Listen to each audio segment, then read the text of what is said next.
الكريم أعوذ بالله من الشيطان الرجيم بسم الله الرحمن الرحيم لله ملك السماوات والأرض يخلق ما يشاء يهب لمن يشاء إناثا ويهب لمن يشاء الذكور۔ زمانہ جاہلیت میں عورت ذلت کی دلدل کے اندر گری ہوئی تھی۔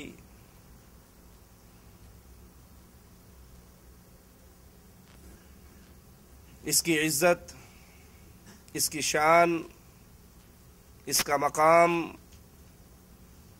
جتنا اسلام نے بلند کیا ہے، اس سے پہلے اس کی مثال نہیں ملتی تھی۔ حالت یہاں تک پہنچی ہوئی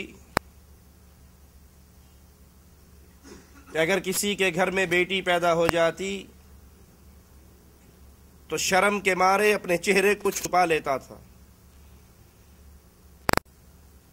اپنی بیٹیوں کو زندہ درگور کر دیا کرتے تھے۔ ایک شخص آیا تھا امام الانبیاء، امام کائنات محمد کریم صلی اللہ علیہ وسلم کے پاس اسلام لانے کے لیے۔ اس نے اپنے ہاتھ کو بیعت کے لیے آگے بڑھایا اور پھر ہاتھ کو پیچھے کھینچ لیا۔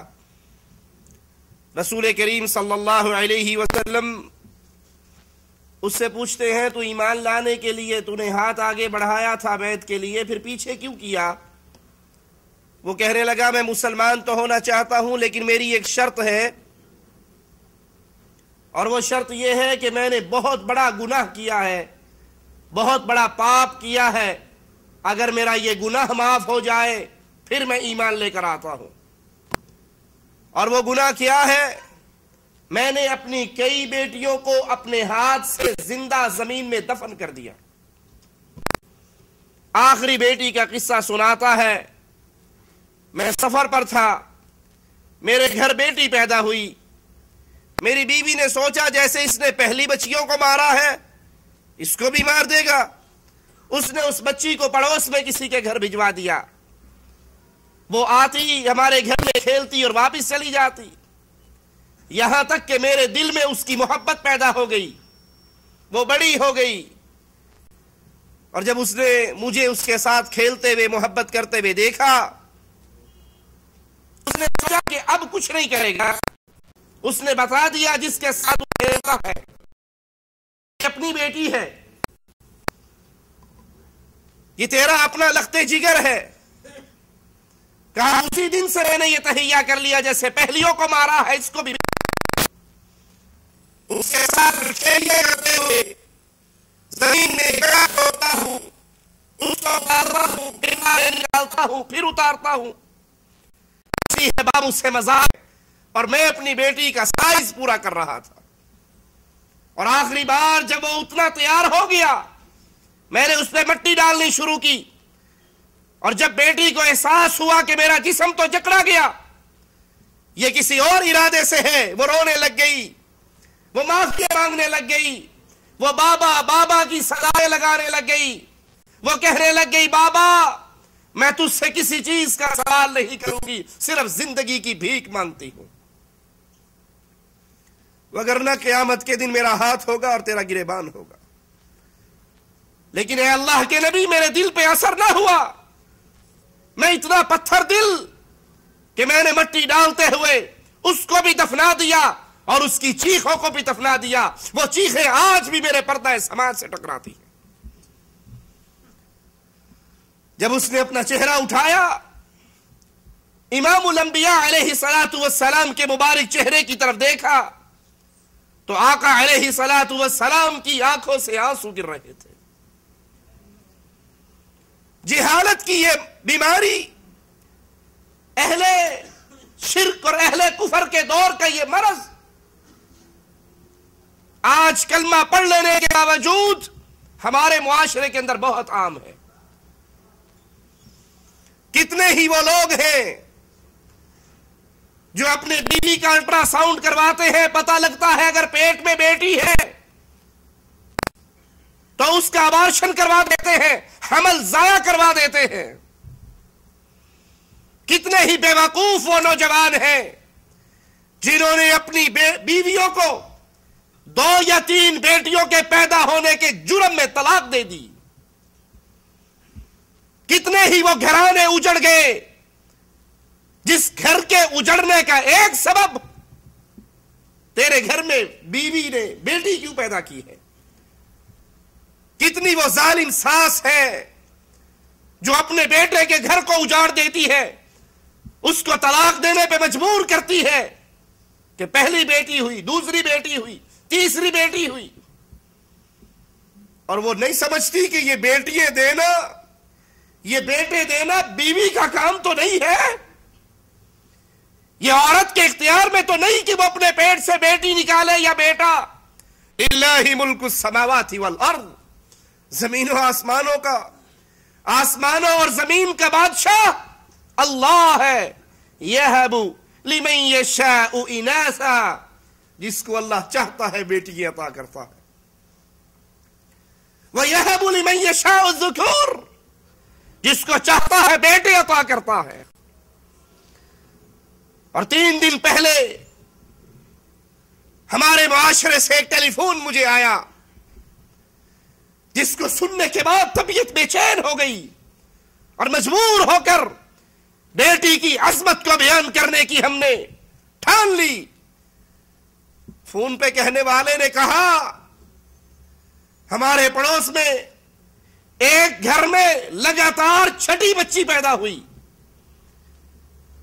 لڑکا نہیں تھا, بیٹا نہیں تھا, 5 بیٹیاں تھی اور اب 6ٹھی دفعہ بھی بیٹی ہی پیدا ہوئی.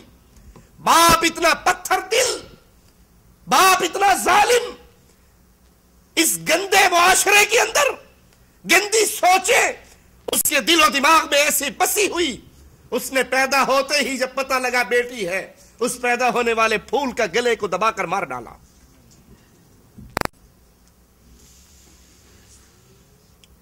لیکن ان بطش ربک لشدید, یہ جرم کرنے والوں, بیٹی پیدا ہونے پر اپنی بیوی کو طلاق دینے والوں, اپنی بہو کو طلاق دلوانے والیوں, اپنے بچوں کو مار دینے والوں,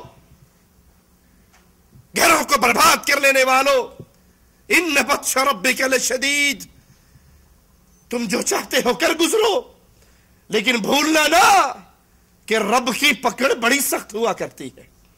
یہی ظالم جس نے اپنی 6ٹھی بیٹی کو گلا گھونٹ کے مار دیا, تیسرے ہی دن ایکسیڈنٹ ہوا اور یہ بھی مر گیا.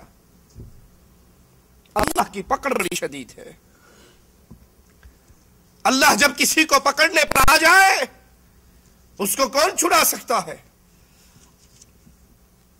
آئیے ہم اللہ کے قرآن کی جو آیت پڑھی ہے اس پہ غور تو کریں. شریعت اسلامیہ کے مسائل پہ, شریعت اسلامیہ کے دلائل پہ عقل کی کھڑکیوں کو کھول کر, دل کے دریچوں کو وا کر کے سوچیں اور دیکھیں. اللہ کی شریعت میں بیٹی عار ہے, بیٹی ذلت کا سبب ہے, بیٹی بدنامی کا سبب ہے, بیٹی پیدا ہوتے ہی مر جانے کا حق لے کر آئی ہے, یا بیٹی پیدا ہوتے ہی ماں کو طلاق دلوانے کے لیے آئی ہے. للہ ملک السماوات والارض, آسمانوں کی بادشاہت, زمین کی بادشاہت اللہ کے لیے ہے. یخلق ما یشاء, جو چاہتا ہے پیدا کرتا ہے. یہب لمن یشاء اناثا, اگر آپ کے دل میں یہ ہے بیٹا عزت والا, بیٹا پیدا ہونے پر خوشی اور بیٹی کے پیدا ہونے پر غم, اگر بیٹی اتنی ہی پیاری ہوتی, بیٹے کی شان اتنی ہی زیادہ ہوتی, آؤ قرآن کی آیت بول بول کر بیٹیوں کی عزت کو 4 چاند لگا رہی ہے. اللہ نے کہا یخلق ما یشاء, وہ جو چاہتا ہے پیدا کرتا ہے. یہب لمن یشاء اناثا, جس کو چاہتا ہے بیٹیاں دیتا ہے اور جس کو چاہتا ہے بیٹے دیتا ہے. بیٹی اور بیٹے دینے کا شریعت میں, قرآن میں جب ذکر آیا تو اللہ نے پہلے لڑکیوں کا ذکر کیا ہے, لڑکوں کا ذکر بعد میں کیا ہے.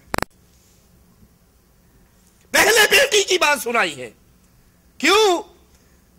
تاکہ اہل جہلیت کو پیغام مل جائے، جس چیز کو تم حقیر سمجھتے ہو، گھٹیا سمجھتے ہو، جو چیز تمہارے نزدیک گری پڑی ہے، آر کا سبب ہے، اللہ کے نزدیک ذکر کرنے میں وہ مقدم ہے.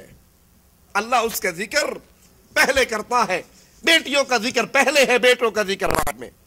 علامہ ابن قیم رحمہ اللہ فرماتے ہیں میرے نزدیک اس کی حکمت یہ ہے کہ اللہ نے بیٹیوں کو مقدم کیا، ان کو اہل جہلیت نے مؤخر کرتے تھے. گویا یہ بیان کرنا مقصود تھا کہ تمہاری طرف سے نظر انداز کی ہوئی یہ حقیر چیز اللہ کے نزدیک مقدم ہے. بیٹیوں کی پیدائش پہ منہ لٹکانے والوں، بیٹیوں کی پیدائش پہ افسردہ ہو جانے والوں، بیٹیوں کی پیدائش پہ اپنی بیوی کو مبارکباد نہ دینے والوں، بیٹیوں کی پیدائش پہ منہ چھپا کے گھر آنے والوں، یہ صفت مومنوں کی نہیں ہے، یہ صفت کافروں کی ہے. آئیے اللہ کی کتاب سے پوچھتے ہیں. وَإِذَا